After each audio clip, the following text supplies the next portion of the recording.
The US records another new daily record of coronavirus infections, California ordering the closure of all recently reopened bars and theaters. Donald Trump grapples with a scandal concerning US troops in Afghanistan, the US leader repeating his claim that he wasn't briefed about the intelligence. And Brazil's Amazon rainforest sees its worst June in 13 years for fires. As the country heads into peak fire season, there are concerns of a repeat of last year's devastation. Hello and thanks for joining us here on France 24. I'm Claire Pride. We start with the US setting another new daily record of COVID-19 infections. On Wednesday, almost 50,000 new cases were announced. New highs in some states too, like Texas, and now other parts of the country are rethinking their plans. New York City, for example, has decided not to let restaurants resume indoor service next week after all, and California has backtracked on reopenings as well. Erin Okungeye reports. A change of course in California. As the virus continues to spread, the state's governor has reordered the closure of bars and indoor restaurant dining across most of the state. The bottom line is the spread of this virus continues at a rate that is particularly concerning. And so please let us protect our lives and address the seriousness to which we must address this pandemic and the recent increase in the transmissions as well as deaths related to this disease. Instead of hosting baseball as the July 4th weekend approaches, Dodger Stadium in Los Angeles has been offering coronavirus tests. While California was the first state to impose stay-at-home orders back in March, it's seen a spike of cases in recent weeks, like other states across the west and south of the country. You know, it's unfortunate that, the city opened up, I think, a little too early. Because it's a little too good to be true. Everyone's going out and they're going to bars, they're having gatherings, they're going to restaurants. Texas is also seeing a surge. It reported its biggest one-day spike in cases on Wednesday, as intensive care units at the Texas Medical Center in Houston reportedly operate beyond full capacity. Meanwhile, in Arizona, which counts more cases per capita than anywhere else in the U.S., Vice President Mike Pence paid a visit. He met with the state's governor, who recently reordered bars, theaters, and gyms to be shut down. On Thursday, Pence is slated to visit Florida, where reported cases are also trending upward. The fallout in the US continues after local media claimed Russia paid Taliban militants to kill American troops. One of the key questions is, was Donald Trump not given a briefing or did he not read it? His reported inaction sparking criticism from several military figures. And the White House hasn't addressed the substance of the reports. Alexander Orcott has more. While these soldiers were putting their lives on the line in Afghanistan, was Russia putting a price on their heads? A newly revealed intelligence assessment is saying that that was the case. And now there is growing anger as people ask why the president seems to be doing nothing about it. Top officials have jumped to Donald Trump's defense, saying he was never briefed on the unconfirmed claims and that Moscow's involvement in the conflict is nothing new. We took this seriously. We handle it appropriately. The Russians have been selling small arms that put Americans at risk there for 10 years. We've objected to it. To your point, when I meet with my Russian counterparts, I talk with them about this each time. President Trump, meanwhile, said he hadn't been told about the alleged Russian bounties before it was reported in the press, and he doesn't even believe it's true.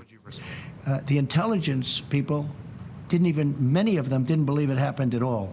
I think it's a hoax. I think it's a hoax by the newspapers and the Democrats. House Democrats are raising serious questions about this account, however, saying it's inexcusable the president wasn't briefed sooner, given that US troops' lives were at stake. Meanwhile, House Intelligence Committee Chairman Adam Schiff says it's inexplicable why Donald Trump isn't on the phone to President Putin and working harder to get to the bottom of what happened. One reason for the president potentially not knowing about the intelligence has already come to light. Those who brief him learned early on in his administration that he didn't like hearing negative analysis about Russia, leading to his national security team briefing him less often on Russian-related threats. No surprises in Russia, as the results of a week-long vote on constitutional changes showed the yes camp winning easily. Some 78% of Russians voting in favour of reforms that could keep President Vladimir Putin in power until 2036. The voting process was exceptionally long because of the coronavirus pandemic, and critics say that means it was hard to monitor. Deforestation in Brazil's Amazon rainforest is making headlines once again after worrying figures for June were released. Last month, there were some 2,200 fires there. That's about 20% more than June last year.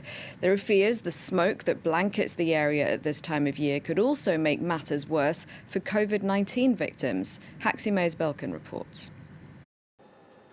Hectare upon hectare of green, pockmarked with craters.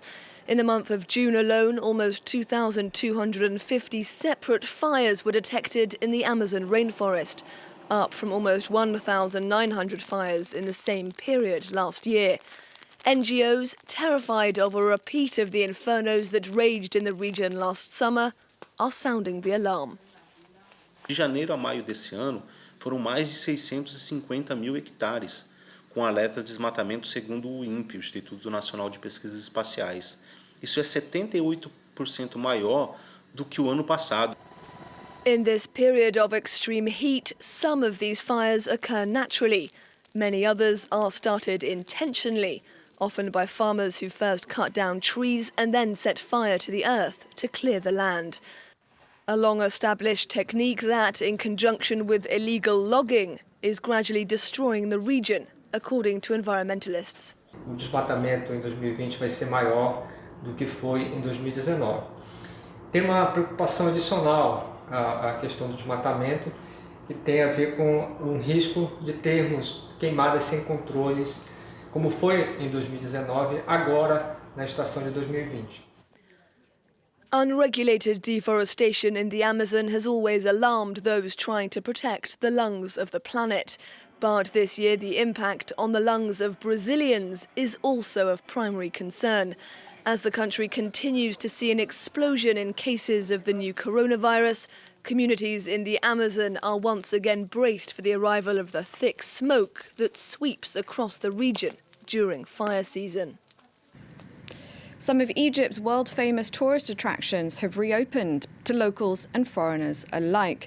The first flight carrying foreign tourists arriving from Ukraine on Wednesday. Tourism in Egypt accounts for 20% of GDP. Ahmed Softi in Cairo and Cole Stangler in Paris report.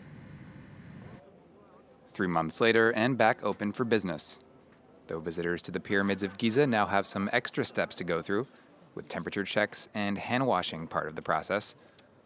All part of a wider reopening of key tourist destinations, including the Egyptian Museum in Cairo. The measures took effect on Wednesday. في المرحلة دي حتكون للمصريين والأجانب المقيمين. احنا دلوقتي زي ما انتم عارفين بدأنا السياحة الخارجية ب3 محافظات، جنوب سيناء والبحر الأحمر ومطروح. Authorities are hoping to prop up a sector which was hit especially hard during the lockdown. Generating up to a fifth of Egyptian GDP, tourism employs some 3 million people in the country and had recorded a record number of visitors in 2019. Though relatively few were on hand to see the pyramids reopen. الشعب كله كان مكبوت فترة، مش قادر يخرج، مش قادر يروح، مش قادر يجي. هو طبعا لها مخاطر كتير، بس بإذن الله نقدر نتغلب عليها. We decided to come today to the pyramids because since it's been closed for so long, we feel that the energy will be very clear. And we want to explore the pyramids under that scope.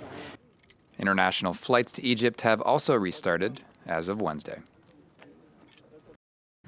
Now, Tesla has become the world's most valuable car maker, surpassing Japan's Toyota during trading on Wall Street on Wednesday. That's despite the fact that the electric car maker sells far fewer vehicles than the other big players in the sector. Industry experts are warning of a cruel summer for manufacturers after sharp drops in sales in recent months. For more, let's turn now to our business editor, Stephen Carroll. Stephen, how important is this title of being most valuable? Well, market capitalization, where this most valuable title comes from, is an indication of what's happening to a company's share price. And essentially, it tells us that shares have been soaring in Tesla in recent months, despite these warnings from other players in the industry that sales have fallen, particularly during lockdowns, not only because factories are shut, but also because dealerships were shut in many parts of the world as well. So Tesla stock price has surpassed all of that. It's risen fivefold in the past year. If you were buying Tesla share a year ago, it'd be around $230. Yesterday in trading on Wall Street, it was over 1,100. So a significant rise in share price, and that's contributed to pushing Tesla to $207 billion, its market capitalization. And that's pushed it past Toyota, which was until now the world's most valuable car maker. So Toyota made up some of the lost ground in trading today in Tokyo, but it's Tesla's still just nudging ahead. So $207 billion for Tesla versus $206 billion for Toyota at the end of trading in Tokyo today. General Motors, another example of a big player in this industry, far behind in terms of market value. If you include the debt that these companies have, it does actually push Tesla back a little bit. But that's, it's still a milestone for Elon Musk's company, especially when you consider that only recently the company started turning a profit. And in fact, if it turns a profit in the period from April to June, it'll have its first full year of profitability in its existence. So perhaps curious that its share prices continued to rise. Even more curious if you look at the number of cars that these companies sold. Tesla sold just under 90,000 cars in the first 3 months of this year. Compare that to Toyota, which sold over 2 million, and General Motors, which sold over 1 million cars. So perhaps what we're seeing here is looking at the trends in growth. Toyota and General Motors both down significantly, while growth for Tesla of 40% over that 3-month period compared to last year. Perhaps investors are looking more at the trend in growth rather than the state of the companies right now. Does this mean then that more people are switching to electric cars? More people are buying electric cars. The IEA, the International Energy Agency, says that electric car sales last year were up by 40%, but it's still a tiny fraction of the market. 2.6%. Now, Tesla is at the forefront of electric car makers, so they are the ones that are going to benefit from that, but it's still a very small percentage. The COVID-19 crisis could help to change that. This year is expected to be a very bad one for the motor industry, but the IEA says that electric car sales are expected to remain stable. So, in fact, that area of the market is resisting the pressure that we're seeing in other parts for car makers. Here in France, electric and hybrid cars were 9% of car sales in the first 3 months of this year. That's a figure that's on the rise as well. It's being helped by a French government subsidy. You can get up to €7,000 in a grant to buy an electric car here in France under certain conditions. It's something that car makers are preparing for as well. I was speaking this week to the CEO of Citroën, and he says they're expecting electric and hybrid cars to make up 10% of their sales by next year. But he said what will drive that growth is both economic incentives, things like the grant from the French government, and infrastructure. The key point, do you have spaces to charge your car in the places that you want to drive it? That's exactly what I was thinking. Where do you charge it? All right, thank you very much indeed, Stephen. That's it for this edition. Thanks for watching. Stay tuned.